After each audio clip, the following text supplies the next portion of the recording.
നമുക്കെല്ലാവർക്കും ഇപ്പോൾ അറിയുന്നത് പോലെ തന്നെ കോൺഗ്രസിൻ്റെയും UDFിൻ്റെയും തെരഞ്ഞെടുപ്പ് സ്ട്രാറ്റജിയെ നിർണ്ണയിക്കുന്നത് സുനിൽ കനഗോലു എന്ന് പറയുന്ന തെരഞ്ഞെടുപ്പ് വിദഗ്ധനാണ്. അപ്പോൾ അദ്ദേഹം പ്രധാനമായിട്ടും UDF വിജയിക്കുമെന്ന് പറയുന്നതിന് കാരണമായി പറഞ്ഞിരിക്കുന്നത് 2-3 കാരണങ്ങളാണ്. ഒന്ന്, ഭരണവിരുദ്ധ വികാരം. നിലവിലുള്ള സർക്കാരിനെതിരായിട്ടുള്ള ആൻറ്റി ഇൻകംബൻസി വളരെ ശക്തമായിട്ട് കേരളത്തിൽ നിലനിൽക്കുന്നു. അത് ആണ് ഒരു പ്രധാന കാരണം. 2, പ്രധാന കേരളത്തിലെ ന്യൂനപക്ഷ സമുദായങ്ങളുടെ വോട്ടിൽ UDFിന് അനുകൂലമായി സംഭവിക്കുന്ന ധ്രുവീകരണമാണ്.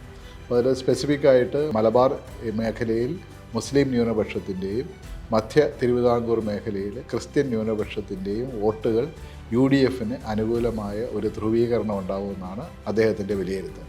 അതുപോലെ തന്നെ അദ്ദേഹത്തിൻ്റെ വിലയിരുത്തലിൽ കോൺഗ്രസ്സിന് നേരത്തെ ലഭിച്ചിരുന്ന നായർ വോട്ടുകളിൽ അല്ലെങ്കിൽ സവർണ സമുദായ വോട്ടുകളിൽ നല്ലൊരു ഭാഗം BJPയിലേക്ക് പോയിട്ടുണ്ട്. അതിൽ ഒരു ഭാഗം തിരിച്ചു വരാനുള്ള ഒരു സാധ്യത ഉണ്ടെന്നാണ് അദ്ദേഹം പറയുന്നത്. അപ്പോൾ അത് കഴിഞ്ഞ ലോക്സഭാ തിരഞ്ഞെടുപ്പിലും അതിനുശേഷം നടന്ന തദ്ദേശ സ്വയംഭരണ സ്ഥാപനങ്ങളിലെ തിരഞ്ഞെടുപ്പുകളിലും നടന്നിട്ടുണ്ട്. അപ്പോൾ ഇങ്ങനെയുള്ള ഫാക്ടേഴ്സിനെ കണക്കിലെടുത്തുകൊണ്ടാണ് അവർ UDFിൻ്റെ 90 മുതൽ 100 സീറ്റുകൾ വരെ എന്നുള്ള അവരുടെ ഒരു ആത്മവിശ്വാസത്തെ അവർ കാണുന്നത്.